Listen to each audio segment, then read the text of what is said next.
percaya bahwa bisnis itu ya punya tugas lain untuk membawa positive difference to peoples and planets gitu. This environment, kalau kita nggak create the environment untuk kasih lihat ke mereka bahwa public desire for renewable energy itu ada. Business versus sustainability, it shouldn't be berhadapan-hadapan gitu. Kenapa sih harus pakai angle CSR? Why you just being, ya kayak Anita Roddick bilang gitu, being good to the public. I don't want to criticize ya CSR yang 0,5% dari keuntungan, 1% dari keuntungan. Stay long and sustainable. And being sustainability itu adalah the future of the business. We believe that it starts small, it starts now, and it starts from us gitu. Welcome to Impact 2 Ecollective. Impact 2 Ecollective is an impact-driven interactive webinar series that aims to democratize applied knowledge for early-stage green startups. We believe they can build a sustainable business and thrive in the Indonesian startup ecosystem. During this free webinar event, anyone is welcome to ask questions, brainstorm, and even collaborate with our experts as they go deeper into the knowledge they might need to prepare their journey. So, selamat datang kepada semua yang ada di sini in our first Impact 2 E-Collective webinars. For those of you who doesn't know about Impact 2 E-Collective, so Impact 2 E-Collective is an impact-oriented interactive webinar series initiated by Impact 2, aimed at democratizing applied knowledge on how early-stage green startups can build a sustainable business in order to thrive in the Indonesian startup ecosystem. Mungkin webinar session hari ini kita akan jauh lebih fleksibel and we will have more interactive. Kita mau lebih brainstorming antara our speakers and our attendees here. So in this first Impact to E-Collective, kita akan berfokus pada satu topik on how ESG focused early stage startups should develop collaborations with corporations. Karena itu untuk menjawab pertanyaan ini kita sudah kedatangan dua speakers yang luar biasa, udah cukup lama mendedikasikan dirinya untuk memberikan impact kepada lingkungan terutama di Indonesia. Selamat datang kepada Mas Aryo Widiwardono selaku CEO The Body Shop Indonesia dan juga kepada Mas Eka Mukti Himawan selaku Co-founder and Managing Director of Surya Daya Indonesia. Selamat datang Mas Aryo, Mas Eka. Iya. Sorry. Pleasure to be here. Saya panggilnya Aryans ya atau Ance aja Mas Aryo. Oke. Iya, hari ini juga aku akan ditemanin sama my partner Italo Gani as Managing Partner of Impact 2. Hai Italo. Hai Cak. Yeah, if you have another words to welcome all attendees here. Ya, thank you semua untuk datang event ini, and I think seperti Ance tadi terangin, Impact 2 ini emang kita want to empower early stage startup, especially in this event kita mau empower early stage startup yang empower ESG, ya, startup yang empower ESG.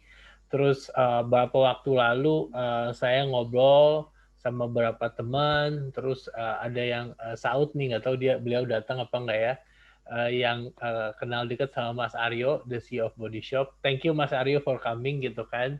Terus dikenalin, terus jadi pembicaraan yang menarik. Kemana aja kayaknya belum webinar, tapi saya udah merinding sendiri dengerin Mas Aryo cerita gitu kan. Seru banget. So seru banget, bener-bener cuma 30 menit aja gitu kan, preparing gitu kan.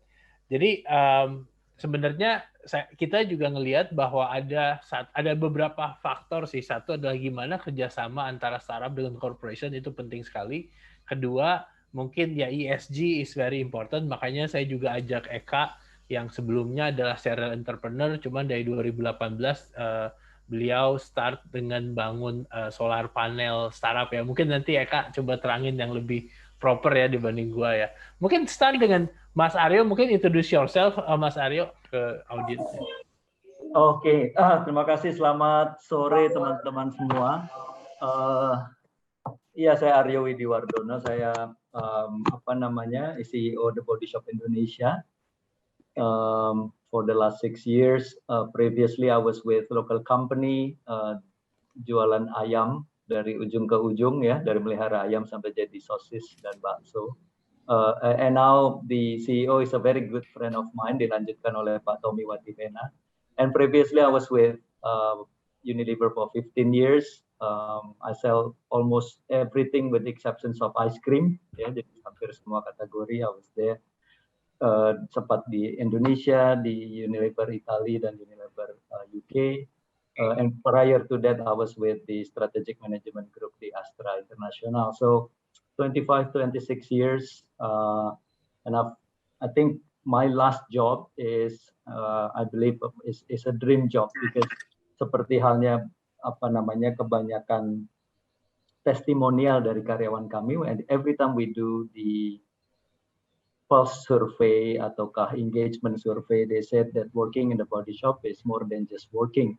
Ini juga ibadah gitu ya, because we are not just selling our product that makes you feels good and look good, but also we are doing good. So I hope that is short introduction. Nanti kita cerita lebih banyak lah tentang body shop.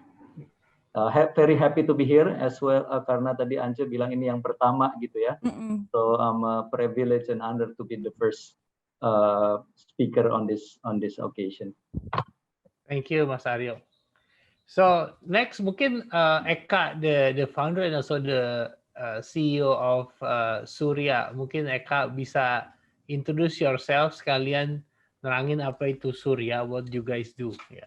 Siap. Thank you. Thank you banget everybody for having me here. And again also very excited to see grup yang lumayan tertarik ya sama ESG, karena emang just a bit of background. I actually come from the money background rather than ESG background, to be completely honest gitu kan ya. And cuma memang recently my startup is in the ESG startup gitu kan ya. Kebetulan jadi I actually graduated as electrical engineer, and my first job was actually in a hedge fund. Jadi benar-benar duit money makes the world go around kind of people banget lah ya. Cuman at that point in time, there was actually my first exposure to solar, dan wah itu benar-benar merasa terpanggil banget sebenarnya sama solar energy dan renewable energy in general. Cuman memang masih mahal kan ya.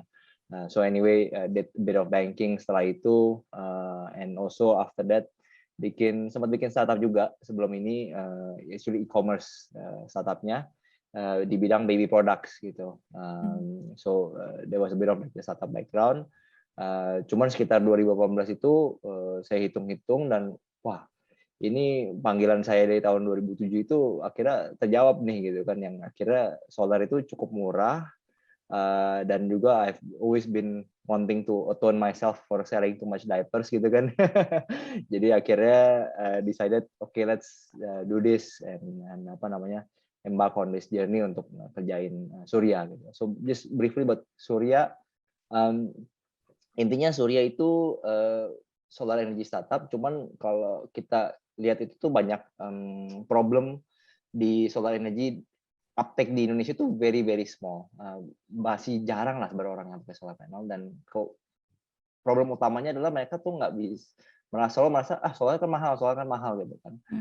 Jadi kita kasih solusi di mana customer kita itu boleh sign up, jadi mereka tanda kontrak aja, nggak usah keluar biaya apa-apa di depan. Mereka bayar listrik sesuai dengan harga PLN minus berapa persen gitu kan. Kita berapa persennya, X persennya itu kita nego di depan lah gitu istilahnya. Jadi ibaratnya mereka nggak keluar biaya tapi mereka dapat saving. Jadi that's what I think is interesting for customer to sign up on. Cuman memang on the other side the problem will be siapa nih yang bisa danain gitu kan. Itu dia yang basically they'll be the challenge on our side lah, karena we know that this is the product yang harusnya customer mau. Cuman investor itu yang lebih susah, karena itu yang the battle that we fighting lah basically on the behalf of the customer. Interesting. Jadi ini SaaS, Solar as a Service. Iya kan? You can say it that way.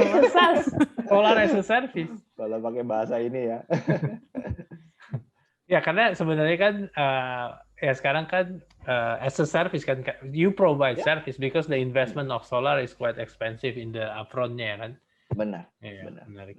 Oh di sini saya juga mau kenalin ya, ada beberapa startup di Impact2 juga nih, ada Ernest dari foundersnya Recosystem. Ernest mungkin super quick intro about Recosystem. Ya, halo semuanya. Terima kasih untuk perkenalannya Pak Italo. Ya, jadi saya perwakilan dari Recosystem, startup dari Impact2 juga. Kita adalah platform untuk pengelolaan sampah Jadi kita mengumpulkan sampah-sampah yang bisa didaur ulang untuk bisa dihubungkan dengan mitra-mitra daur ulang. Jadi tipe-tipe jenis sampah itu kan banyak. Sama juga hal dengan tipe-tipe pendaur ulang. Itu berdasarkan tipenya. Ya kita matchmaking sampah yang diproduksi dengan pendaur-pendaur ulang. Terima kasih. Thank you, Thank Ernest. you, Mas Ernest. Mungkin satu lagi ada Arfan, the Mas founder Arfan dari of Jejakin. Jejak.in. Ya, Arfan, boleh introduce. Oke. Thank you, Mas Italo. Selamat siang semua. Selamat siang, Mas Aryo, Mas Eka. Ada Mas Arya juga, saya lihat. Selamat siang. Saya dari Jejakin. Jejakin basically kami fokus di area climate actions ya, khususnya yang terkait dengan carbon emissions dan carbon offset gitu. Jadi kami ada perusahaan teknologi startup membantu businesses basically dari mulai menghitung jadi carbon emission accounting, kemudian carbon reduction, carbon offset, dan kita provide visibility, accountability ke semua stakeholders menggunakan teknologi gitu. Jadi based on blockchain juga untuk memastikan bahwa tidak ada terjadi double counting gitu. Mungkin itu singkatnya. Thank you semua. Oke. Thank you Mas Italo. Thank you, Arfan. Ntar kapan-kapan kita ngobrol sama Mas Aryo. Rame nih. Mbak aja Siap. udah rame ya. Saya mau ngobrol sama Arfan nanti kapan-kapan. Nah, kan. Karena kita izin. ngumpulin sampah. Ya, Mas Aryo, kita udah ngobrol sama timnya Mbak siapa? Mbak Dita ya. Dita. Saat ini lagi Okay, ongoing good, sih. Good. Oke. Ya, Nanti thank you. lah ya. Thank you, Mas. Mungkin for start, Mas Aryo, kan ini kita ngomongin apa ya, digital transformation gitu kan. Apalagi Mas Aryo udah tadi 20 tahun gitu kan. So, di 2021 dengan COVID gitu, maybe from your perspective, from Bodyshop perspective about digital transformation, terutama I also feel that ESG sekarang lebih juga diperhatikan dengan Paris Agreement, apalagi with the new president, US president gitu ya. And I feel juga OJK juga empower more about green finance gitu kan. Jadi everything is like between the digital transformation, the ESG, everything is so happening. Ya mungkin pendapat Mas Aryo gimana from your point of view, Mas? Yeah, I think we are entering or living in a very excitement moment in the history of our time ya, in the history of human being, kalau boleh dibilang kita tuh ada di tipping point segala macam gitu. Tipping point banyak yang bilang industrial 4.0, tipping point ini 1 derajat lagi bumi kita bakal deteriorate gitu ya. Dan karenanya melahirkan total generation yang sangat-sangat berbeda. Saya rasa teman-teman pasti sudah baca berbagai riset dari Google, dari Facebook, dari riset agency lain yang sangat menceritakan bagaimana preference this new generation, either Gen Z atau Gen Millennial, ya, semuanya sangat moving to sustainability. Ya, kalau produk tuh bukan cuma ini produk bisa buat apa untuk gue gitu, tapi siapa di belakangnya, dari mana mereka ambil, apa yang mereka bikin. Bodyshop merasakan itu sekali in the last 5 years, lately in the last 3 years lah ya, lebih ininya kami tuh mendapatkan pertanyaan-pertanyaan seperti itu. Gitu. They just don't easily convince bahwa oh ya emang gitu ya, apa sih di dalamnya. Kalau mango tuh mangonya apa yang membuat kulit saya bisa 96 jam bisa termoisturize. Nah, based on that, I think filosofi any business tetap sama. You have to delight your customer, ya. Dan customernya berubah, preference-nya. And buat kita adalah bagaimana kita tetap engage dan kekinian kalau bahasa teman-teman semua ya. Kita harus tetap bisa kekinian dalam men-serve-nya gitu. Tapi ya understanding-nya, wisdom-nya itu tetap sama. Customer kita maunya apa. And I think that translated into everything that we do. Kalau Italo tadi bilang digital transformation itu kan salah satu kata-kata yang overly used gitu sampai maknanya tuh sangat-sangat blur jadinya. Pokoknya digital transformation itu asal kita hadir punya apps atau kita punya website atau kita hadir di marketplaces itu udah digital transformation. It's much more than that gitu ya. So buat saya sangat-sangat relevan, buat Body Shop sangat-sangat challenging untuk terus bisa membuat brand kita tuh relevan dengan kebutuhan generation yang baru. Kenapa? Karena 2015 kita punya customer ya teman-teman, itu tuh hanya 38% yang usianya di bawah 35 tahun. Tahun lalu itu 72% customer kita itu di bawah 35 tahun. Jadi dari 38 ke 70. In one thing I was very happy gitu. Happy banget. Kenapa? Oh, brand kita relevan ya. Makin dicintai sama yang lebih muda. Yang anak SMP, anak SMA udah mulai pakai lipstick. Zaman saya sekolah dulu, SMA pakai lipstick aja dibisikin, udah pakai lipstick tuh. Apalagi SMP gitu ya. Sekarang mah udah biasa, dari SMP udah vlogger banyak, yang nyontohin di berbagai sosial media platform banyak. Nah, akan tetapi di balik kesenangan saya juga adalah kekhawatiran gimana ya kita bisa satisfy those customer. Dan makanya kita harus berubah gitu. The way we talk, the way we position ourselves without changing our identity. Karena Body Shop awalnya didirikan dengan semangat bahwa business of a business should not be about money, gitu ya. Nggak boleh soal cuma duit doang kalau kata mendiang Anita Roddick. It should be about public good, not private greed. Itulah yang mendasari kenapa The Body Shop exist. Dari situ semangat bahwa a business can be force for good itu kita bawa sampai sekarang.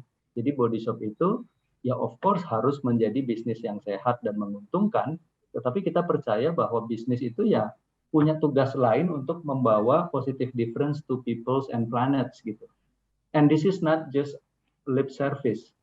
Karena banyak sekali yang sebetulnya kita bisa ceritakan ya. Saya kemarin cerita tuh dengan Italo dengan teman-teman di persiapannya seperti apa yang kita lakukan. Apa hubungannya coba kita teriak-teriak tentang orang utan, atau kita datang ke DPR memperjuangkan sahkan undang-undang kekerasan seksual gitu, anti kekerasan seksual.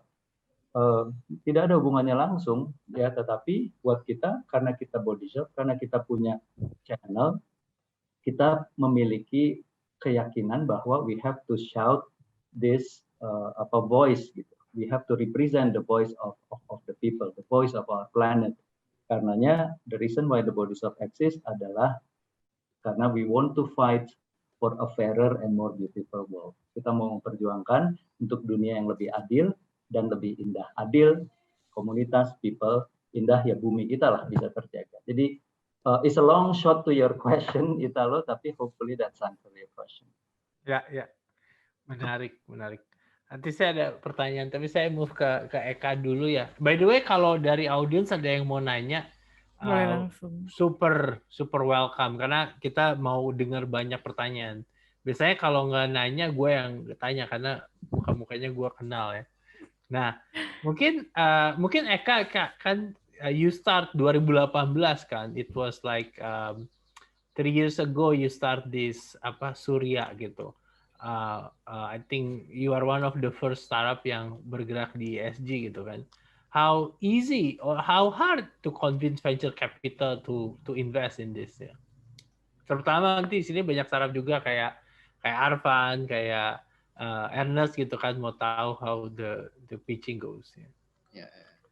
So I guess in terms of how to convince them itu jujur aja I think I got lucky lah ya, karena before I did this startup kan I was in a digital startup which everybody already understands, and Orami sama Bima ini kan juga got to a stage yang ya relatively lumayan sizable that most of the venture capital community already know about me lah ya.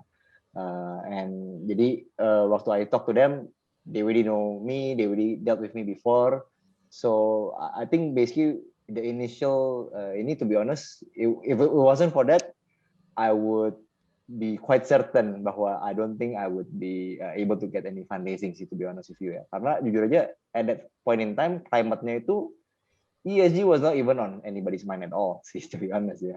Mungkin Pak Aryo bisa tahu juga ini kan 2015, and even today kayaknya I don't think people even care about it, about ESG. But I think like Pak Aryo tadi sempat mention gitu, bahwa in the recent years, especially probably even in this year 2021 gitu, somehow every VC that we are talking to suddenly they're like making up an impact fund di sini.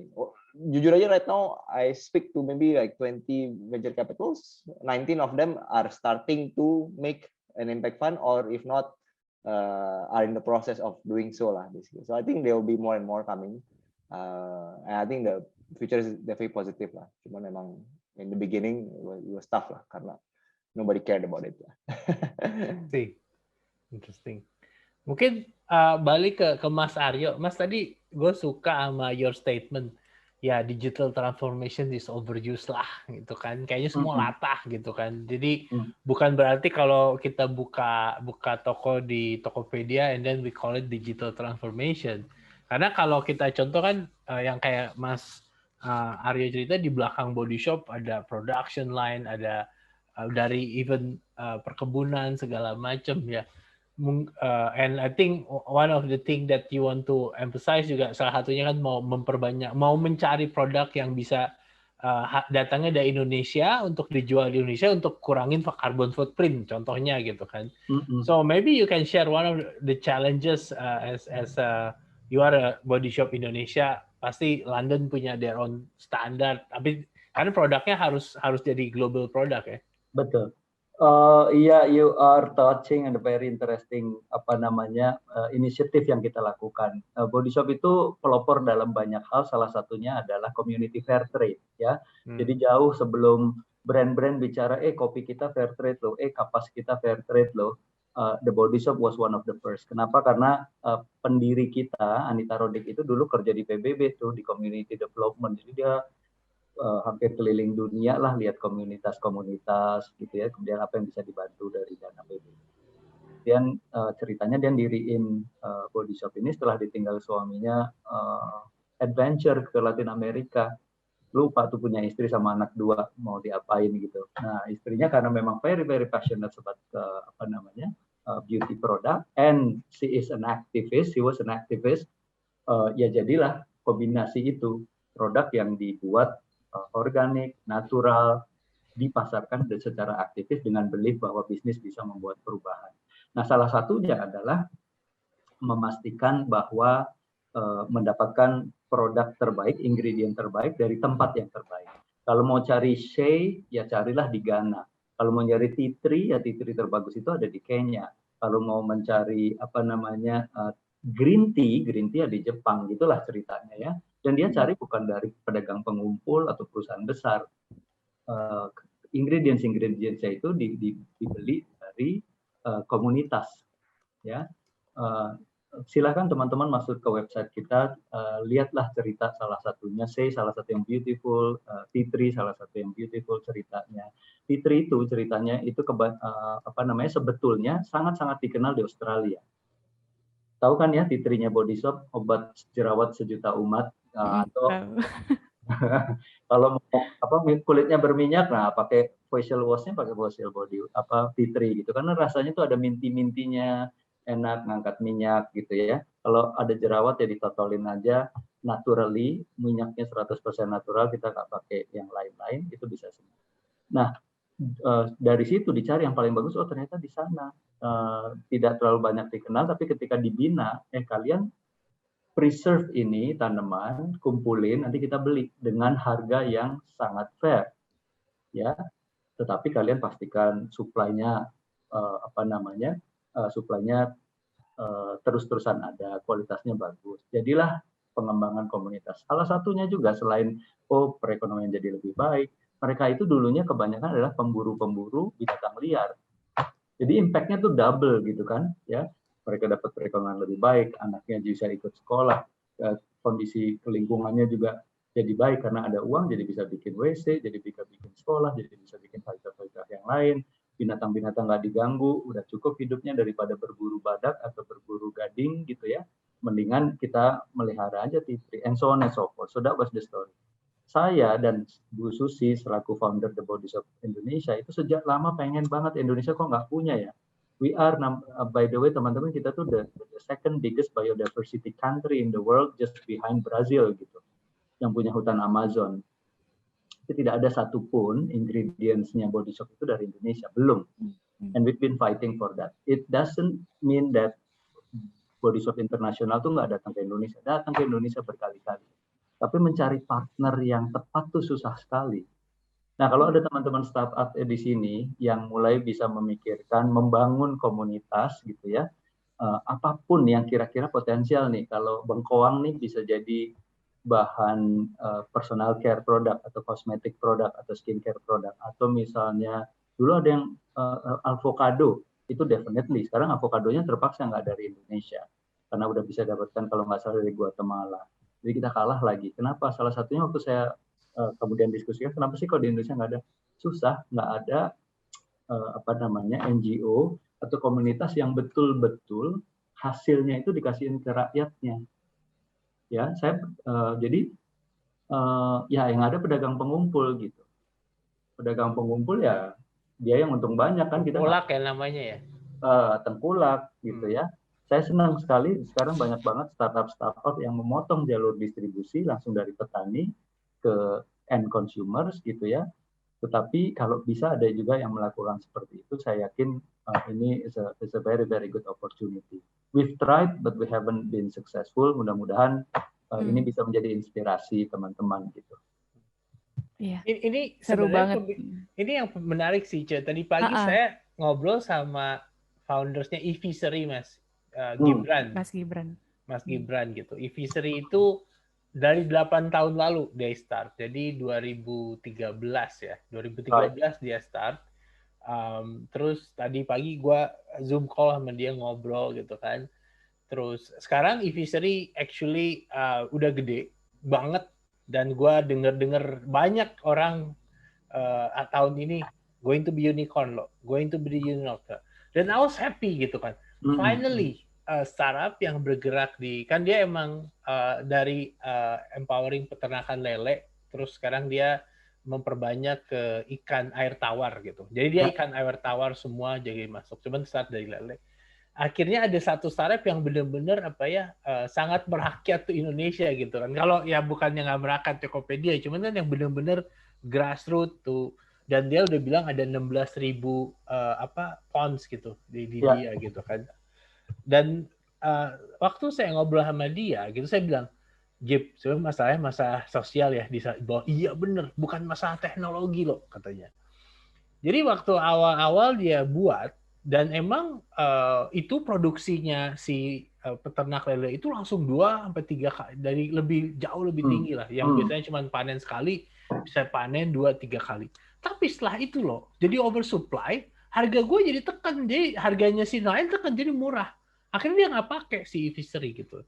Karena ya itu ada si pengumpul itu, jadi akhirnya dia pelan-pelan ngebangun komunitas, ngebangun koperasi yang bisa ngambil lelenya itu dan langsung dijual secara dengan teknologi supaya langsung bisa ke konsumer sih. Nah, sejak itu, dan it takes him 7 tahun kali ya untuk bisa belajar tentang ekosistemnya Indonesia segala, untuk mencapai satu titik yang sekarang dia lumayan stabil gitu kan. Tapi ya saya yakin sih di situ tuh, saya selalu bilang gini, masalahnya di lapangan kadang si pengumpul ini orang yang terpandang di desa itu gitu kan. Dan kamu nggak bisa keluar dari lingkungan itu karena begitu keluar dikucilin terus gimana gitu kan. Jadi jadi masalah sosial bukan masalah teknologi ya. Correct. Iya, mungkin teman-teman pernah dengar di awal tahun atau pertengahan tahun 90-an ya, Indofood mencoba untuk melakukan hal yang sama tuh. Bawang. Karena bawang kadang harganya bisa sangat-sangat di bawah gitu ya, atau kalau pada saat itu bisa pada saat jarang misalnya panen hujan terus gitu, harga bisa mahal banget. Customer bisa beli 30.000, bisa juga 180.000, bayangin diskrepansinya. Nah, itu dimanfaatkan oleh pedagang-pedagang, tapi nggak berhasil juga. Exactly like what Italo said gitu.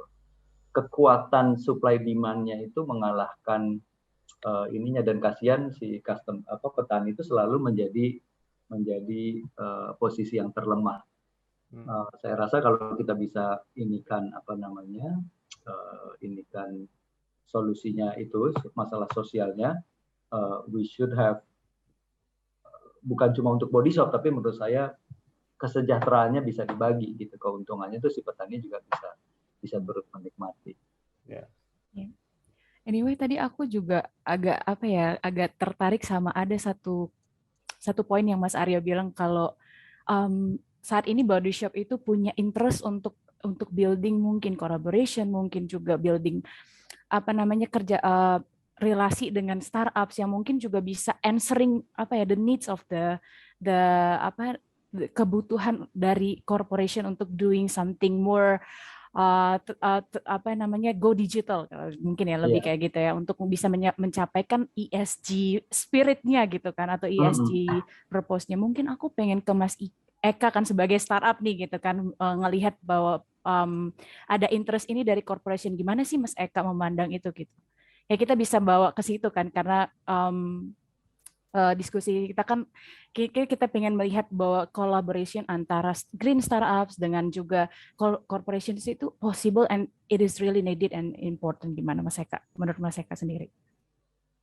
Oh iya, saya juga kalau bisnis model kita memang kebetulan requires us untuk memang kolaborasi dengan corporates ya, karena solar panel ini tadi saya sempat bilang udah lebih murah gitu kan, tapi memang ada minimum size untuk ini bisa lebih murah gitu dibanding harga PLN, dan minimum size ini menyebabkan kita harus go for larger factories gitu istilahnya ya. Jadi kita memang kerjasama dengan brand-brand seperti misalnya DHL atau misalnya Softex atau juga pabrik keramik Platinum gitu kan. And I'm actually very excited lah, karena jujur aja waktu 3 tahun yang lalu gitu pertama kali saya ingat banget tuh Plaza Indonesia, our first client. It take us 1 year to close the deal karena from their perspective, biarpun itu kecil, biarpun itu ini mereka takut aja gitu. Mereka sebenarnya percaya, pengen gitu kan, and be this pengen jadi example. Nah, mereka tuh takut solar panel ini jangan sampai ngerusakin dia punya kelistrikan gitu kan. Akhirnya setelah 1 tahun saya coba convince dia, berhasil lah, dan dia sekarang happy banget. Dia sekarang benar-benar hampir tiap every now and then they will talk about it in their CSR, put it in their annual report gitu kan ya. So I think I'm very happy that the more customers that we have, and the more they will also speak about it, and the more jadi ada kolaborasinya sih antara startup dan corporate-nya ini sih gitu.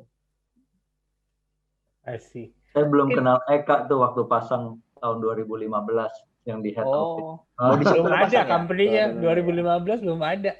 Wah. Baru 2018 kita pasang ada 342 atau 496, saya lupa, modul. Ini memberikan energi untuk 55% kita punya lampu di kantor head office. Kalau yang di di gudang kita baru pasang setengahnya kan, sisinya gini, baru yang pasang setengah. That actually supply the energy for the whole kebutuhan itu 33%, jadi sepertiganya. Very nice. Kita mau pasang sebelahnya lagi. Wow. Nanti we'll talk to you deh, untuk yang sebelahnya kita lihat, siapa tahu. Siap. Oke, Pak. Mas Aryo mau nanya nih, saya tuh kalau agak kagok kalau orang, itu CSR. Why you do it for CSR? Why you don't just do it? Karena menurut saya, kalau gue kayak tim saya ini anak-anak fresh grad ya, dan gue perhatiin banyak sekali tim saya become more conscious about the earth gitu, kayak being vegetarian, being vegan, dan kenapa? Karena gue kasihan dengan animal loh gitu. So actually they have more sense. And gue selalu bilang nih, kalau satu brand nih body shop sama brand lain gitu kan, dengan pasti with some purpose, ya kayak gue sama istri gue tuh I'm willing to ngumpulin ininya botol bekasnya, datangin ke tokonya, balikin gitu kan, nggak dapat benefit kenapa ya, because probably dan I think what's your comment about this? Itu CSR ya, kenapa sih harus pakai angle CSR? Why you just being, ya kayak Anita Roddick bilang gitu, being good to the public? Iya. I don't want to criticize CSR yang 0,5% dari keuntungan, 1% dari keuntungan. At least they are doing something good lah, gitu ya. Tetapi I think like what you said, it would be good if it's part of the way you do the business, gitu, bahwa filosofi berbisnis itu harus mengutamakan planet, people, and eventually profit, menurut saya adalah yang kita harapkan makin banyak perusahaan yang seperti itu. Kalau kita harap 100% ya susah lah, tapi makin banyak. Dan semua, menurut saya semua stakeholder di negara kita memiliki kepentingan itu. Ya dengan ada pressure internasional juga dari PBB dan sebagainya, climate agreement dan sebagainya. Tapi kalau kita semua misalnya contoh ya, mobil kantor saya tuh pakai hybrid, mudah-mudahan suatu saat bisa pakai yang full elektrik. Bayar pajaknya mahal sekali karena bayar pajaknya dihitung ini Lexus 450h. Jadi pajaknya dianggap 4.500 cc. Dan teman-teman tahu kalau cc-nya besar itu, pajaknya kan makin besar kalau di Indonesia. Padahal di luar negeri, itu kalau kita pakai hybrid, itu pajaknya jauh lebih murah dari yang full fuel, kalau listrik apalagi. Gitu, ya. Nah itu salah satu contoh saja bahwa pemerintah kita menurut saya harus lebih maju lagi dalam melihat insentif-insentif apa yang bisa mengembangkan perusahaan-perusahaan yang starting doing good, itu diinsentify, ya kayak misalnya Eka nih supaya mendapatkan economic of scale-nya lebih bagus, Surya supaya bisa jadi lebih murah, dan kita ketinggalan banyak loh, banyak negara lain yang udah menjadikan solar system itu tuh menjadi ya solusi gitu. Nah kita masih kurang. Kenapa? Ya mungkin kualitas sumber daya manusianya, atau mungkin juga ada beberapa pihak yang dirugikan kalau misalnya yang satu ini berkembang gitu. Jadi saya rasa balik ke CSR tadi, nggak apa-apa, start with CSR, start with ESG. Saya juga bukan mengkritisasi, tapi ESG is a good start. It was created in sometime in 2004. Fokus on environment, fokus on social and growth gitu ya. Sebetulnya itu adalah memulai dengan faktor-faktor apa dalam environment dan sosial yang related dengan bisnis kita. Tapi eventually harapannya sih harusnya bicara tentang total sustainability gitu. Itu menjadi lebih baik. Kemudian juga kita bicara tentang output dan outcome. Sekarang tuh masih banyaknya output kan ngomonginnya gitu ya. Kita bikin sekian sumur, kita bikin sekian apa. Itu outputnya. Kita udah mentraining loh 1.000 dari 10.000 karyawan kita. Tapi outcome-nya dari apa? Apakah setelah di training itu terjadi perubahan behavior?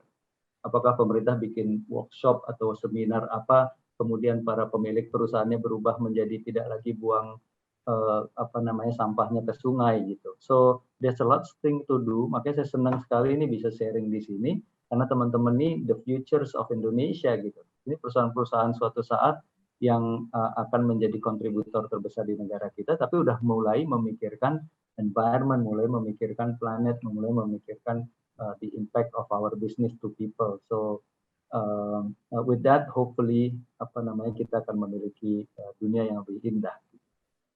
Ya, thank you. Ini ada teman saya juga nih, Yayu. She's a senior Wall Street journalist, used to be, now she's an entrepreneur. Tapi jurnalisnya masih sangat thick, saling berdebat gitu. You want to do any comment, Yayu?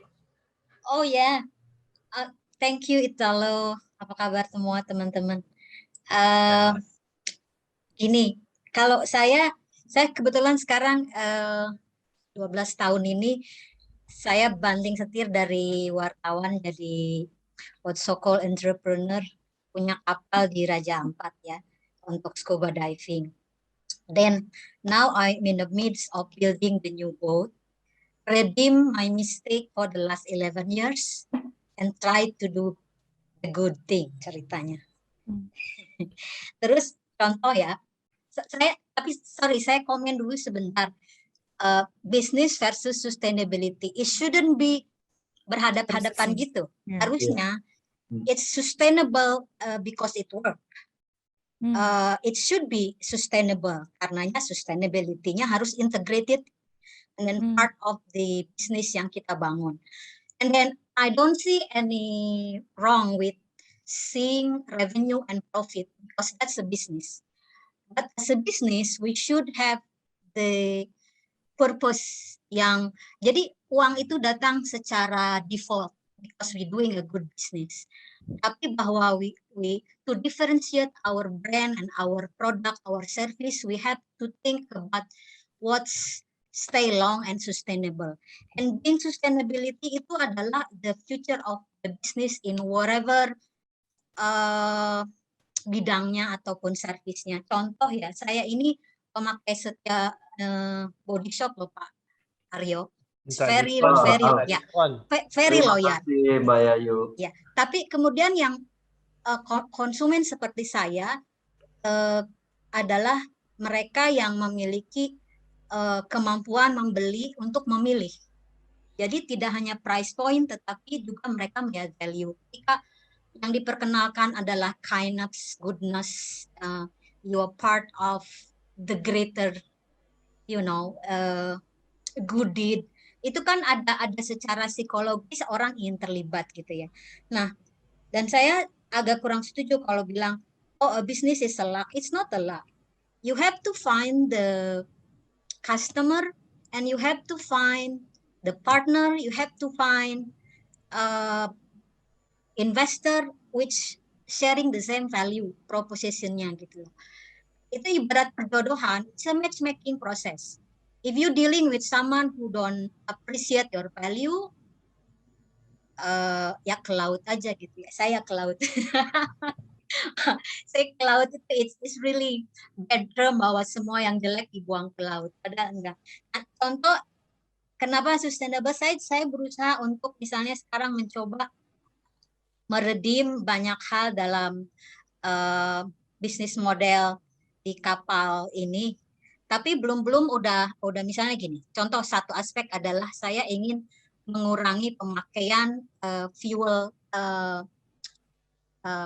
coal consumption BBM. Lalu saya mencoba sampai saya belum kenal Reka Surya ya sebelumnya, tapi saya sempat ada pembicaraan dengan perusahaan dari New Zealand untuk solar panel, lalu untuk silent engine, lalu saya mencoba dengan ada perusahaan di Bandung yang saya nemu lewat Google gitu ya. Tapi semua mentok lagi saat ini kita belum mampu dalam hal misalnya ketika ingin invest itu ada certain amount of investment yang harus kita penuhi. Kalaupun kita misalnya udah mencapai investasi tertentu untuk bisa meng-create itu, kemudian terkendala teknis karena saat ini kendala yang ada, yang saya tahu yang mereka share adalah, oh ini Bu perlu 62 meter baterai. Bagaimana 62 meter? Papa saya cuma 40 meter. Isinya di mana dong gitu ya. Nah, contoh seperti itu. Jadi dan lalu yang kedua, saya berusaha untuk mendemokratisasikan market dengan cara booking engine dan payment gateway yang embed. Tetapi selama 12 tahun ini sulit sekali. Padahal kalau saya kan tidak paham begitu banyak IT. Cuma sekarang saya bisa belanja di Tokopedia dengan klik sebelum tidur gitu loh. Bayar besok pagi datang. So my simple mind always, saya bisa booking hotel nun jauh di Eropa, bisa beli tiket yang harganya segitu, kenapa punya saya nggak bisa? But every developer that I talk with sampai saat sekarang adalah ini belum common Bu di dalam ini. So then let's do this sebagai pionir ataupun apa? Karena when I call pionir tahun 2021 kok kayaknya it sounds ridiculous gitu loh. Ketika semua sudah begitu mudah. Lalu contoh yang satu dulu, ketika 12 tahun dulu saya memulai, semua bisnis cruise itu mereka bermain di pelayaran 14 hari. Atau paling cepat 12 hari, sehingga demografi klientelnya adalah Eropa dan mereka yang memiliki waktu liburan 1 bulan atau 3 minggu untuk dihabiskan. Ketika saya masuk, saya mencoba merubah itu menjadi 8 hari. Kenapa 8 hari? Karena secara bisnis model revenue masih masuk. Karena di dalam cruise itu semakin lama orang tinggal di kapal, semakin menguntungkan. Tapi itu tidak juga membuat ini affordable gitu. Dan kemudian sekarang semua rame-rame ikut itu kan. Tapi tantangannya di awal selalu apakah vision kita sudah ada belum template-nya, selalu itu. Jadi kalau saran saya sih teman-teman yang mungkin baru mulai atau ingin memulai, being entrepreneur it's so fun. It's so fun. It's also because it tests your character and it tests your idea. Karena saya juga nggak bisa ngotot yang ini harus begini nih. Ternyata kemudian alternatif energi surya it doesn't work at this moment ya. Karena misalnya yang saya dikasih proposal belum baterainya it's 3 until 4 billion alone. Mahal banget ya gitu. Nggak masuk juga. Jadi harga jualnya gimana dong? So, but overall it should be sustainable. It should be giving a good thing. We should contribute. One single plastik udah nggak pakai dan hal-hal yang bisa kita ubah dan kita lakukan yang being kind to Mother Earth. We try and we do our best.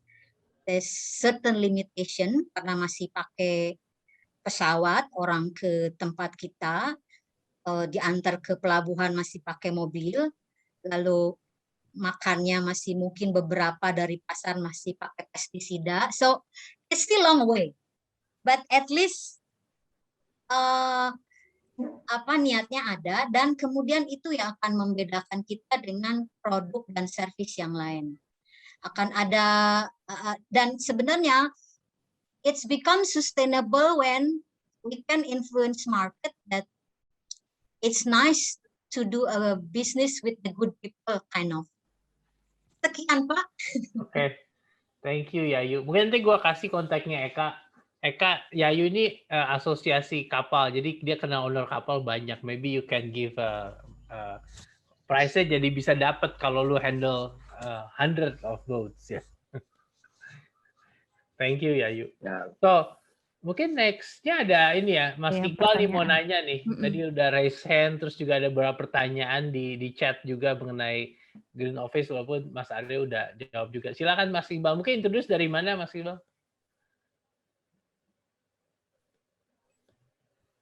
Halo semua, terima kasih. Iya, saya Iqbal. Kami perusahaan namanya Georumbia, itu konsultan di bidang energi efisiensi dan green building. Ya, kita awal terbentuknya itu di 2018, kemudian 2019, sampai 2 tahun setengah hampir ya. Nah, itu ya itulah sekilas tentang kita. Itu saya ada pertanyaan dari yang udah saya tulis di teks untuk Pak Eka. Dari suryanya itu ada planning nggak ke depannya menyediakan alternatif bukan di solar saja, jadi ada di geothermal, ada di biogas, karena seperti yang kita tahu solar kualitas di negara kita tidak seperti di Australia atau di negara di Eropa. Kita mungkin afternoon udah cloudy gitu kan, mungkin daerah Bali atau NTT dan seterusnya mungkin bagus. Sementara geothermal panas bumi itu sangat berpotensi. Nah, itu. Terus yang kedua untuk Pak Aryo The Body Shop, itu apa yang menjadi latar belakang ingin memiliki kantor yang berkonsep green office gitu. Ya. Oke, thank you Mas Iqbal. Mungkin dari Eka mau jawab dulu Eka.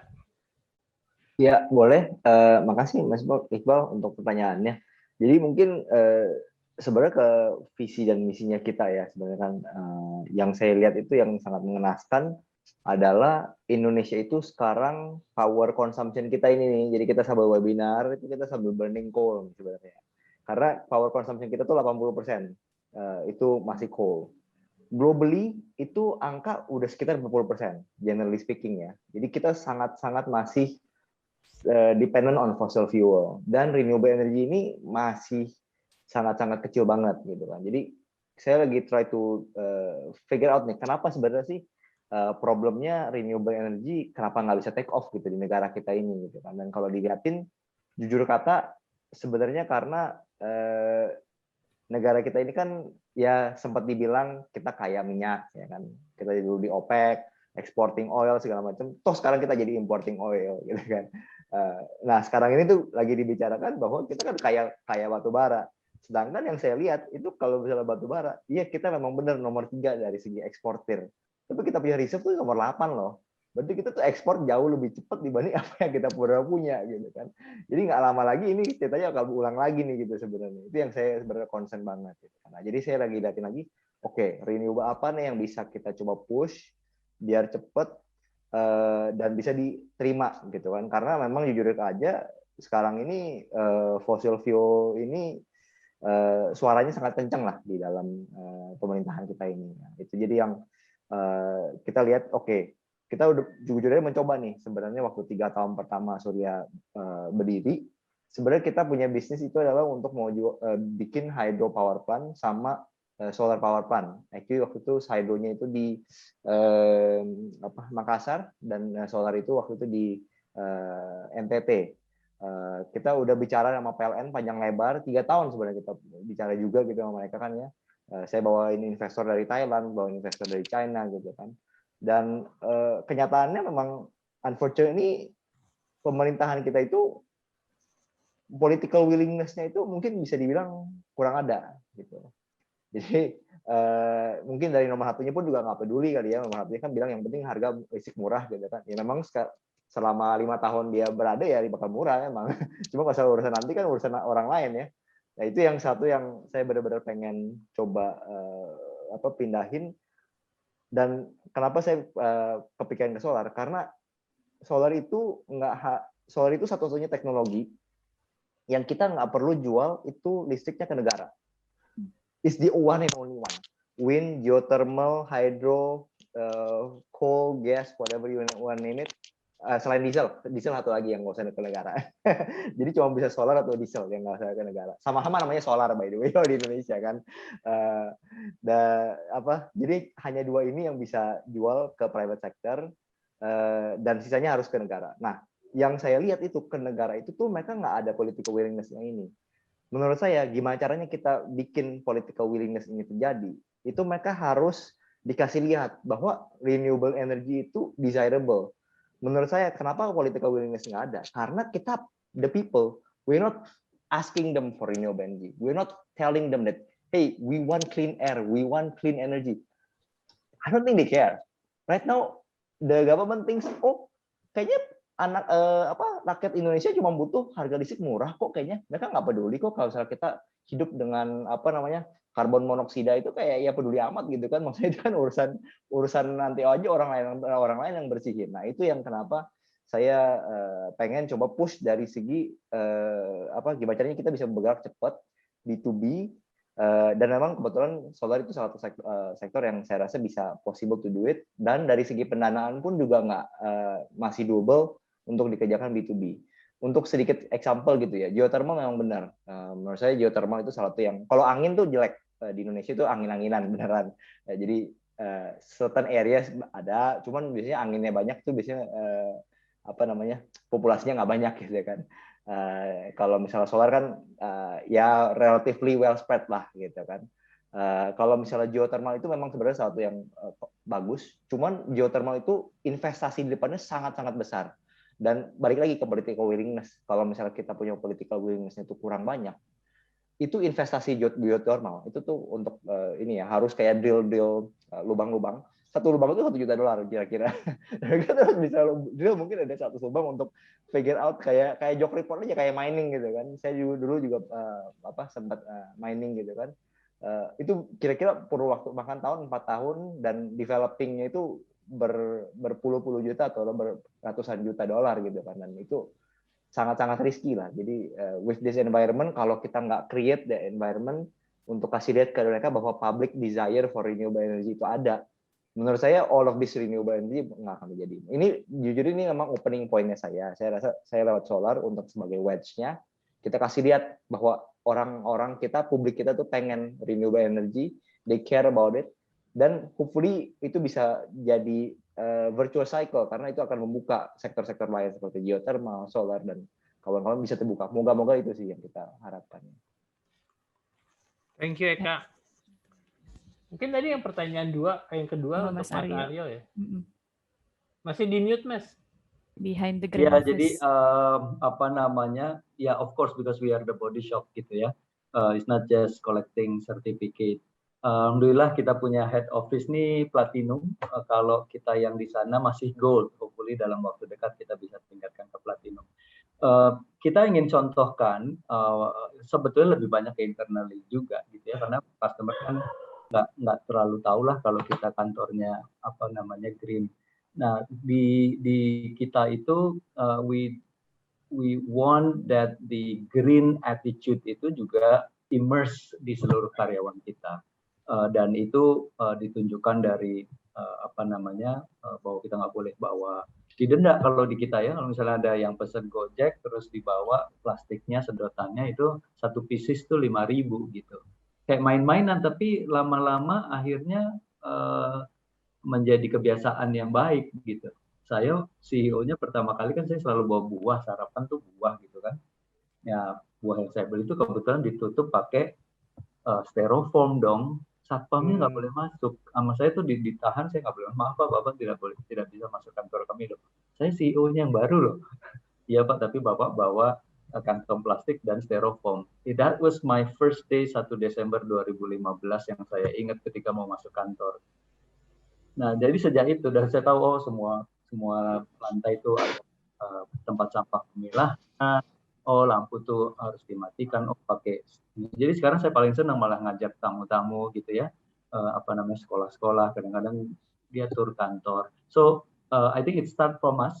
We believe that it starts small, it starts now, and it starts from us gitu. Gitu Mas Iqbal. Kalau kita bisa seperti itu dan memberikan inspirasi untuk yang lain, mudah-mudahan yang lain bisa juga melakukan hal yang sama. Oke, menarik. Mungkin ini since ada ekosistem juga nih, Ernest, mungkin katanya kamu jam 3 ada meeting, mungkin quick aja. Tadi kan ngomongin waste pemilahan. Nah, challenge kamu gimana untuk ngomongin the corporate? Oke, kalau sebenarnya untuk korporasi ya, sebenarnya sekarang saya lihat banyak banget brand-brand ataupun korporasi yang sudah mau ikut mengimplementasikan pengelolaan sampah bertanggung jawab. Memang challenge-nya adalah partisipasi kolektif dari nggak hanya pemimpinnya ataupun leader-leadernya, tapi juga semua orang di dalam korporasi tersebut. Karena bicara masalah sampah itu kan dihasilkan secara kolektif, nggak hanya perusahaannya aja, tapi individu-individu yang bekerja di sana, individu-individu yang menggunakan brandnya. Nah, menurut saya itu challenge yang ada sekarang. Nah, solusinya apa yang sebenarnya dicoba oleh Rekosistem? Pertama adalah transparansi dan simplifikasi. Seringkali orang udah challenge-nya susah, harus dibuat banyak effort seperti milahnya tuh, kertas, plastik, aluminium, segala macam dipisah masing-masing jenis. Nah, menurut saya sebenarnya bisa dimulai dengan yang basah dan kering dulu. Yang mudah membusuk dan tidak mudah membusuk untuk pemilahan sederhana, untuk akhirnya Rekosistem membantu pemilahan lebih lanjut, pemilahan level 2-nya lah, untuk bisa di recycling center. Menurut saya itu yang jadi opportunity. Yang kedua, transparansi. Seringkali udah milah, bener gak sih nanti diolah? Oke lah, data transparansi, gimana nge-track. Kalau sebenarnya ya, kalau sekarang sampah yang udah dikumpulkan ini bisa didaur ulang, itu juga jadi peluang. Cuma mendengar sharing hari ini dari Pak Aryo, dari Pak Eka juga, itu bring positivity sih. Untuk saya juga yang bergerak di sini, melihat bahwa memang arahnya ke sana. Yes, it's challenging, misalkan di bidang sustainability ya. Cuma melihat dari adanya renewable energy, kebetulan dulu saya main renewable dulu sebelum masuk waste management, waste to energy. Cuma balik lagi ya, karena masalah adanya PPA yang harus dengan pemerintah kalau produksi listrik. Jadi saya pivot dulu lah ke waste management. Itu bring ini juga sih positivity ini good vibe lah for me to move forward. Mungkin itu kali ya sharing kalau gambaran tentang korporasi dan how maybe we can participate in it.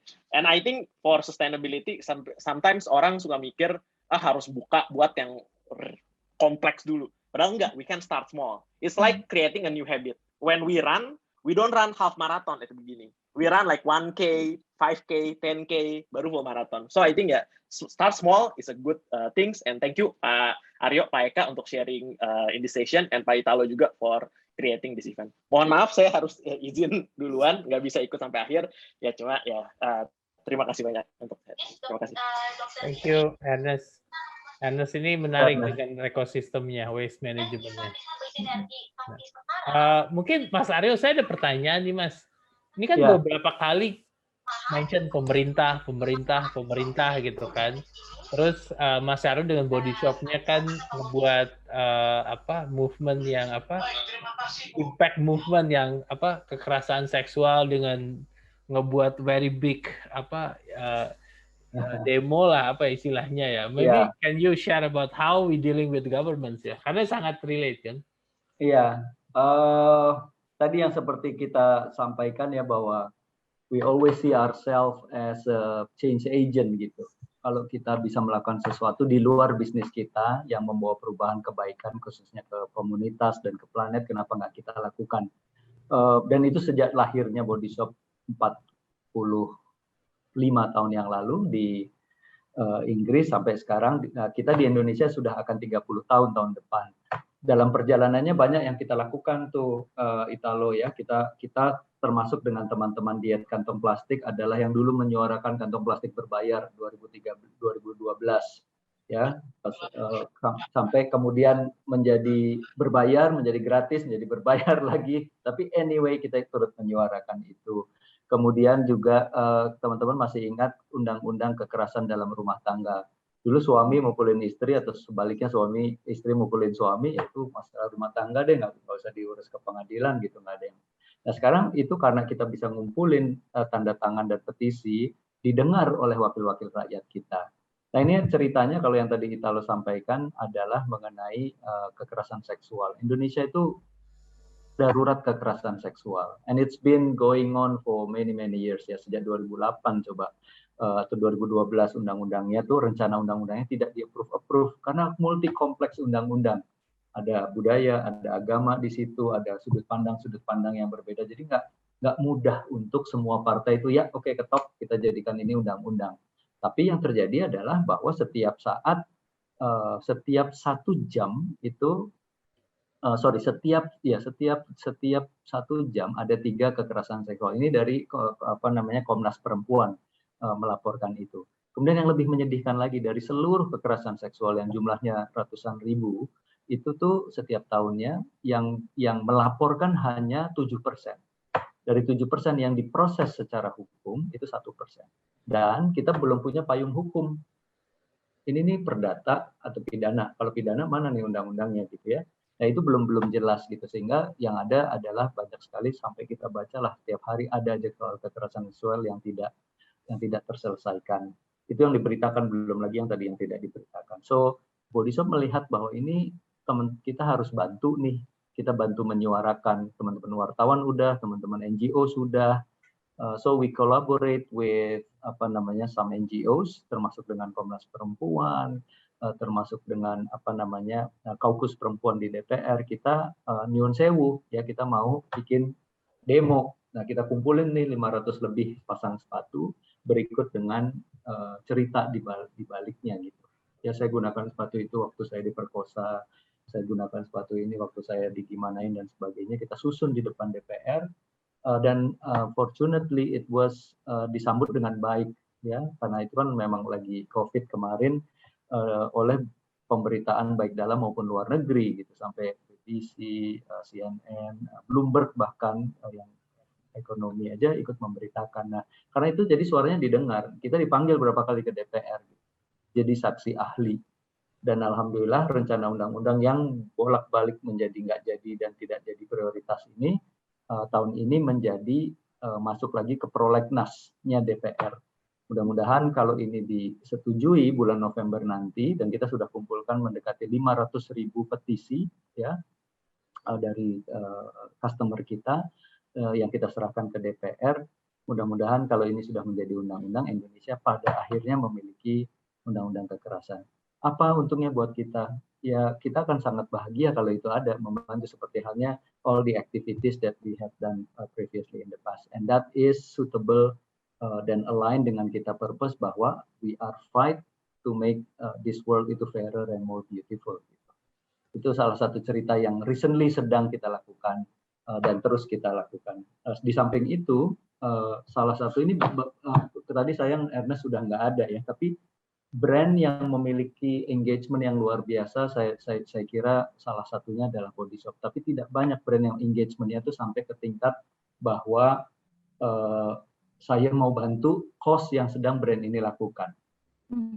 Maksud saya gini, kalau kita membeli sampo atau kita membeli satu botol, oh ya Bu, 2.000 dari harga yang Ibu bayarkan akan kami sumbangkan untuk apa? Itu dia mau beli dia percaya atau enggak, uangnya pasti disumbangkan kan.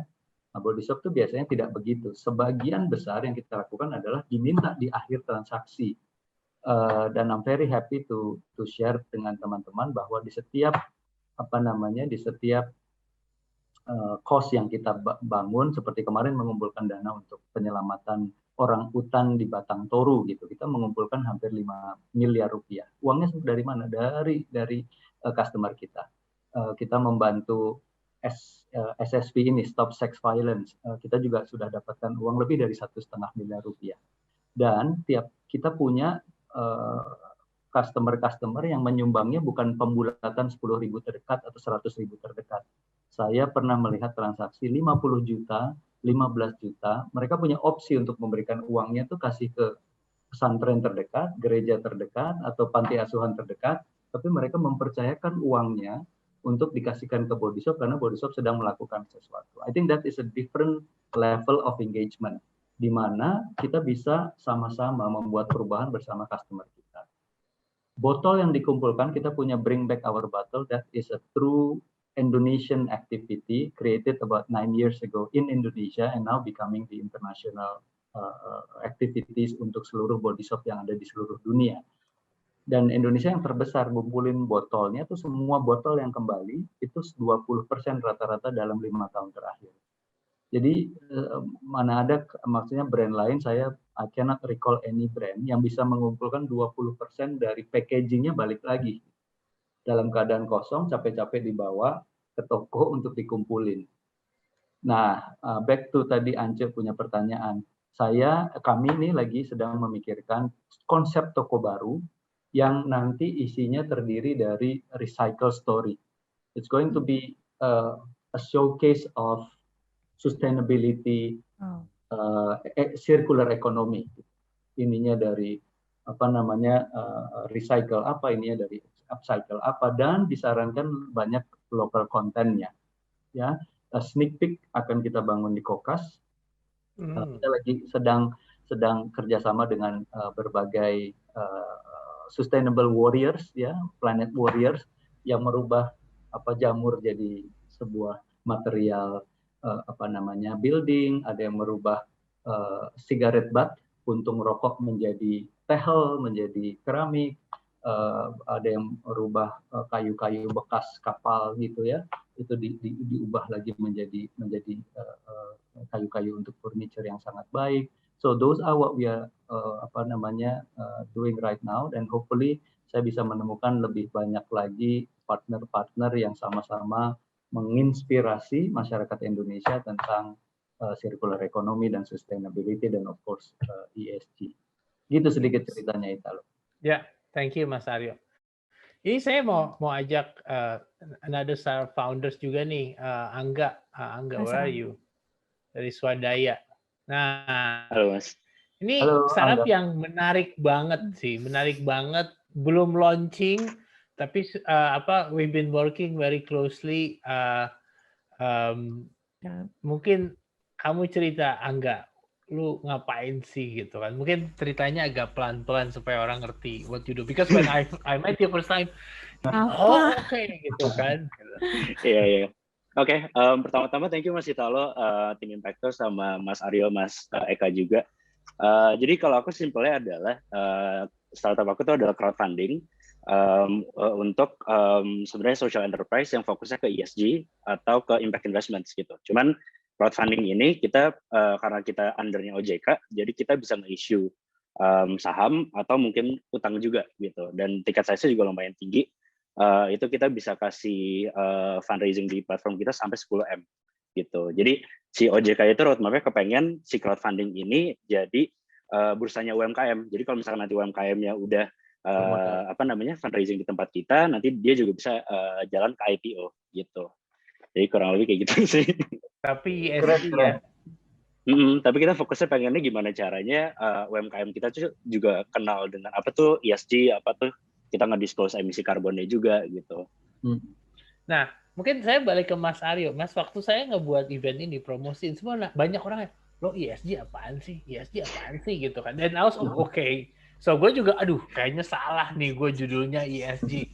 Mungkin Mas Aryo juga bisa terangin pakai bahasa yang lebih enak, lebih gampang. Kan kalau singkatan environmental, social governance gitu kan. Tapi sebenarnya, apakah is it sustainable, is it green, is it mungkin apa sih Mas yang harusnya benar ya kita ngomongnya? Suatu saat mungkin Italo boleh undang sahabat baik saya namanya Jalal, ya. Jalal, Jalal, nanti bilang aja teman dari saya gitu ya. Beliau orang yang paling fasih dan kompeten untuk bicara masalah sustainability, masalah green, masalah ESG gitu ya. Dan prior to this conversation, this webinar, saya tuh consult sama dia, ya. Lal, apa sih bedanya ESG sama sustainability? Dia bilang sebetulnya beda, ya, karena ESG itu justru dibuat untuk mempermudah. Jadi tadi siapa tuh konsepnya? Mulai dari yang kecil dulu lah, gitu ya. Ernest lah. Mbak Yayu, tadi bilang gitu. ESG itu sebetulnya dibuat in a simple term untuk seperti itu. Environmental social governance-nya dibuat supaya any company yang ingin memulai memberikan impact dan memberikan tidak ikut berkontribusi dalam taking care of our planet and people, itu bisa memilah-milah tata kelolanya sesuai dengan aspek lingkungan, sosial, dan ekonomi yang ada di bidangnya. Itu dulu deh, mulai dari itu dulu gitu. Kalau saya misalnya mau nanam kangkung, ya kalau bisa kangkungnya jangan pakai pestisida gitu ya, nggak merusak ke air, nggak merusak ke tanah gitu. Contoh yang sangat mudah gitu. Nah, tentunya kalau mau kita harapkan nantinya ya bisa menjadi membahas isu keberlanjutan secara total. Jadi saya kira nggak ada salahnya sih kita ngomongin ESG itu, tapi memang belum sepopuler orang ngomongin sustainability gitu ya. Tapi lots of company are starting talking about itu. Saya kira menjadi sebuah konsep yang sangat bagus karena korporasi, startup bisa memilah-milah dengan tidak memaksakan diri harus di seluruh pasok rantainya itu green gitu. Ya, saya pengen yang relevan dengan saya dulu aja deh. Pengen seperti apa? Tadi banyak yang udah Rangga misalnya kan bikin crowdfunding nih. Crowdfundingnya mungkin benchmarknya jangan diminta semua harus green dulu, susah gitu nantinya. Misalnya yang paling simple apa? Yang paling simple sosialnya. Pastikan kalau yang punya perusahaan itu membayar minimum UMR gitu, ya. Hak-hak yang bekerja di situnya harus dipenuhi dulu. Itu kan udah merupakan suatu impact ESG yang bisa si perusahaan ini lakukan. Itu satu gitu ya.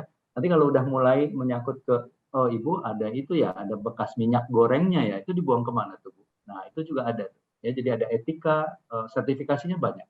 Sertifikasi di Indonesia ada beberapa yang bisa kita, dan mungkin kerjasamanya Rangga nanti dengan itu juga, dengan badan-badan sertifikasi ya.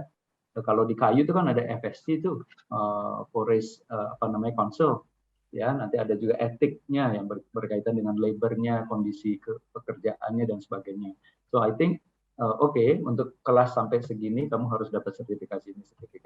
And that is apa yang saya sebutkan tadi sebetulnya ya ESG in a simple term gitu ya, bahwa perusahaan yang memikirkan economic dan social governance.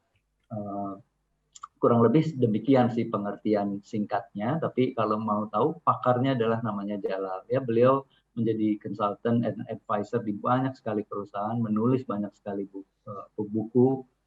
Dan setahu saya dia membaca satu buku itu dalam 2 hari. Jadi kalau umurnya sekarang dia mungkin 47, 48, berapa buku yang saya baca juga nggak tahu tuh yang dia udah baca gitu ya. Ya. Menarik sih, karena emang kadang saya juga ada partner saya, Nadia, cuma dia nggak bisa datang di sini. She's the one that I think dia dulu di IFC World Bank, sekarang lagi sekolah di Ireland gitu kan. Saya banyak kalau sama dia kan ngomongnya jargon gitu, kadang aduh gue kebawa ini, gue sendiri kadang masih bingung apa sustainability, ESG ya. Tapi menarik sih kayak tadi kan, bayar UMR aja udah masuk ke social ya, social impact ya. Jadi sebenarnya ESG company ya harusnya semua orang semua company ESG company juga ya. Nah, ngomong-ngomong company ini ada beberapa statement nih dari yang di chat group. Nih Fasya Amansani mau ngomong langsung, ini kayaknya saya tahu di Fasyanya atau mau langsung ngomong di sini. Nah, ini Fasyanya. Mungkin halo Fasya. Nah, mungkin mau langsung curhat di sini challenge-nya kamu. Okay, thank you, Mitalo. Thank you, everyone. Salam kenal semua. My name is Fasya. I'm actually the owner of an eco-friendly decoration business named Crease. Jadi di sini kita berusaha untuk mengubah pendekatan dekorasi yang tadinya sebenarnya menghasilkan banyak banget sampah dan menghasilkan mikroplastik gitu ya. Jadi ke pendekatan yang lebih environmental friendly. Nah, tapi di sini sebenarnya saya mau nanya perspektif lain sih. Jadi selain punya bisnis, saya juga kerja di suatu perusahaan. Dan yang pengen saya tanyakan di sini adalah perusahaan saya nih nggak ada concern sama sekali ke arah environmental. Jadi lebih ke gimana caranya kita generate revenue dan juga profit gitu. Nah, jadi karena di sini juga saya dengar dari ada Body Shop, gimana caranya bisnis sebesar itu tetap menerapkan sustainability value, itu membuat saya kayak gimana ya caranya biar company that I work for also do the same thing gitu. As a mere employee, what should I do so I can change the perspective of my employers? Itu sih yang pengen aku tanyakan di sini. Thank you. Ya, bagus banget Fasya. First of all, you should join the Body Shop sih menurut saya gitu ya. Asik, bisa sama apa namanya kita punya namanya bukan dekorator, tetapi di kita tuh ada tim yang namanya tim VM, Virtual Merchandising. That's a very key talent yang harus dibutuhkan. Oh, toko tuh nggak jadi gitu aja kan, tiap 4 minggu harus dirubah supaya orang nengok kan, karena toko ada ratusan toko di dalam mall yang every 4 weeks to 6 weeks we have to change.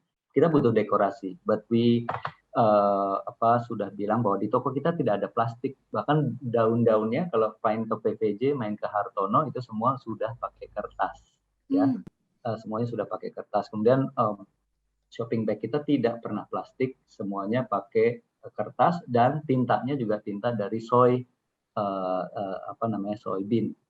tinta dari soybean.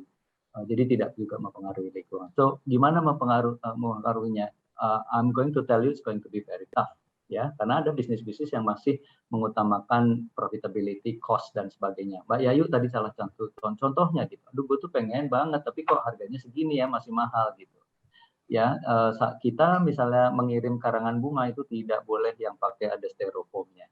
Bayangkan kalau misalnya Gubernur DKI mengumumkan bahwa pengiriman styrofoam tidak boleh ada itu ya. Itu merubah tuh dekorasi.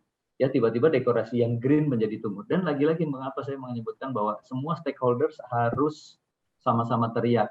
Ya, kalau Eka tadi bilang, ayo dong demand-nya kamu ngomong gitu. Customer saya pengen green energy gitu. Tapi sama-sama pemerintahnya juga harus punya visi ke arah sana. Saya sedih juga gitu kadang-kadang kalau nikahan yang cuma semalam isinya styrofoam semua yang kita tahu ratusan tahun tidak akan bisa terrecycle gitu ya. Itu yang buat saya terus terang nggak tahu gimana caranya, but you can always give example. Start small with alternative. Bu, Pak, kalau saya pakai ini gimana? Ya bedanya agak sedikit lebih mahal, tetapi kita nggak merusak lingkungan. You can start from that gitu. Atau kamu bisa membuat business case yang menunjukkan kalau kita punya punya a distinct factor, ya, not a points of difference yang membuat kita itu beda dengan yang lain dalam hal yang baik. Ada tren orang tuh mencarinya yang green dan sebagainya. Kenapa nggak kita fokus ke sana? Kita akan jadi satu-satunya loh dekorator yang tidak menggunakan plastik, dekorator yang tidak menggunakan waste, semuanya bisa di recycle. Dan karena itu kita akan charge premium. Kenapa? Karena yang nyari sedikit, tapi yang nyari cuma kita adanya, gitu ya. Itu banyak terjadi kok. Ya, yang super mahal laku tuh banyak banget. Why? Because they have a clear distinction dengan yang lain. Jadi itu Fasya yang boleh saya sampaikan caranya. Oke, mungkin aku ada klarifikasi dulu Pak Haryo. Jadi sebenarnya I already started that business. Jadi untuk si eco-friendly event decorator itu sebenarnya punya kamu sendiri. Business, yes. Oh, I see. Nah, Okay. Tapi besides than that, I also work Kerja full juga. time. Ya gitu. Nah kebetulan company yang aku kerja itu adalah property company. Jadi emang ya lebih ke bangunan dan juga pembangunan gitu kan. Which we know construction itu kan salah satu yang ngasilin banyak banget karbon gitu. Jadi sebenarnya ada gitu loh, karena aku punya bisnis yang eco-friendly, terus kayak kerja di tempat yang nggak punya value ke sana, jadi kayak ada konflik batin juga, kayak aduh gimana ya, seenggaknya pengen mencoba lah untuk men-influence gitu. If I fail, ya sudah, karena kan emang bukan strategic, emang bukan di posisi aku untuk strategic decision, but at least I want to try. So I want to hear from all of you sih, sebenarnya what can I do as an employee? I think emang start from small ya, Pak. Betul. Emang everything start from small and you think globally but act locally gitu kan. Start from me, start now, start small. Benar. Menarik. Sebenarnya jadi ESG juga influence Fasya, kamu angkatan berapa? 2015 kalau nggak salah. Benar? Iya, betul. Tuh, this generation will care mereka kerja di mana gitu kan. Jadi itu jadi bagian untuk employee loyalty juga kan, karena I think the information overflow akan membuat orang lebih tahu mengenai informasi ini ya. Mungkin dari Eka, Kak, sekarang tim lu banyaknya anak muda as a startup dengan ESG. Ya kita kan juga memang karena bisnisnya di bidang ESG, we also tell them gitu kan, actually one of our values, our KPI itu ada green values, and itu bukan dinilai sama kita sendiri, bahkan green value itu dinilai sama teman-temannya. Dan kita setiap tahun tuh ada Green Award gitu kan. Jadi siapa yang paling green itu tuh ada special awardnya sendiri. Selain yang kita cuma punya 2 award, Green Award sama award untuk the most efficient atau effective employee lah gitu kan. Ya itu hal-hal yang seperti itu yang kita ini, dan kita memang mencoba lah untuk coba encourage to tell them like ya namanya kita jualan green, kalau misalnya kita sendiri nggak green, start from ourselves. Ya gimana caranya kamu bisa convince yang others gitu kan. So I totally agree Pak Aryo sih. Kalau sekarang stage of Surya ada di mana ya? You guys in term of as a startup, are you which stage? Kita mungkin kita udah seed and going to series A, I would say lah ya. And jadi lagi closing the series A round ya. 60 orang ya. 60 orang gitu. It's an interesting business model sih, menarik. Ya mungkin ada ini the last 5 minutes. You want to add something? Mungkin ini sih, aku ada beberapa sebelum itu nih kali ya, mungkin kata-kata terakhir kali ya penutup dari Mas Aryo sama Mas Eka sebelumnya, nanti aku bisa simpulin di ujung ya. Dari Mas Aryo mungkin bisa apa sih yang mau dibagiin gitu spiritnya? Saya mungkin mau meng-quote Mahatma Gandhi pernah bilang, you must be the change you want to see around you. Ya, jadilah perubahan, agen perubahan yang kalian ingin lihat ada di sekeliling kalian.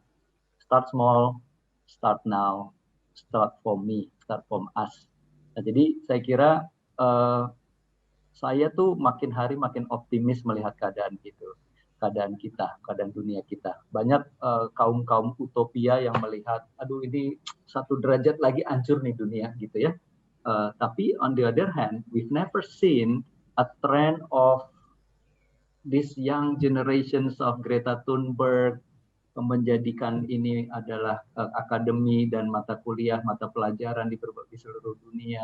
Saya yakin perubahan itu akan meng-offset kerusakan yang saya termasuk generasi perusak sebelumnya, kontributor, akan diubah oleh generasi teman-teman yang jauh lebih muda.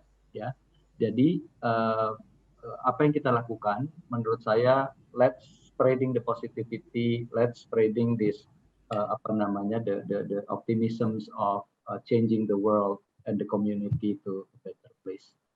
Itu aja. You must be the change you want to see around you. Menarik. Dari Mas Eka mungkin ada.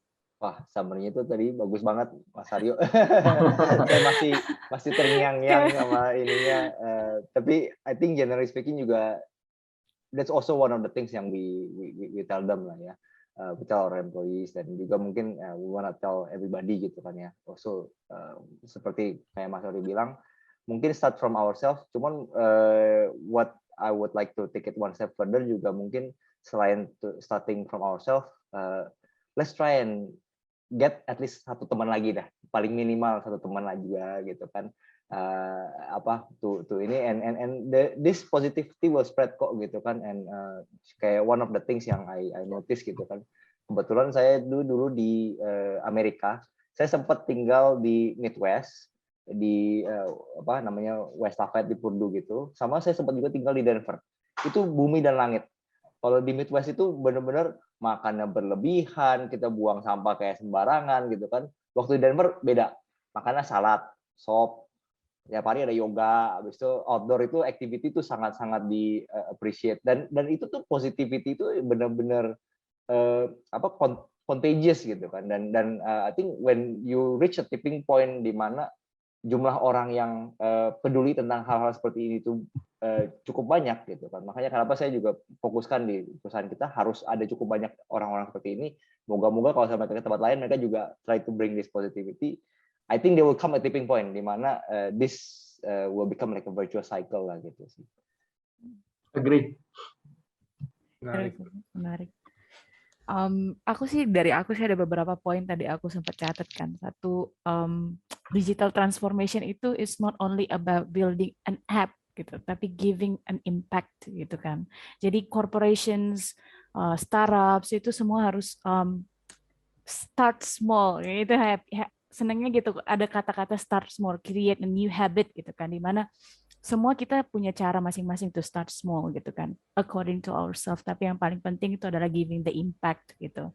Terus juga business and sustainability should not be versus, tapi harus integrated gitu. Jadi it is possible, it is prominent, it is necessary to build to develop collaborations yang giving the impact as well gitu. Mungkin Italo juga ada kata-kata terakhir.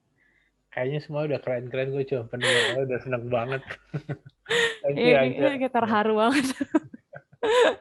Saya tuh kemarin nangis loh waktu dengerin webinar, gue bilang sama Zahra, actually I'm crying when Mas Aryo cerita tentang itu gitu kan. It's like I think we do something right about impact to collective. So thank you banget Mas Aryo sama Eka for the opportunity. Thank you. Hopefully we can do this event on the regular basis next month. Very happy to share. Ya, makasih teman-teman semua. Thank you for watching our Impact to Collective session.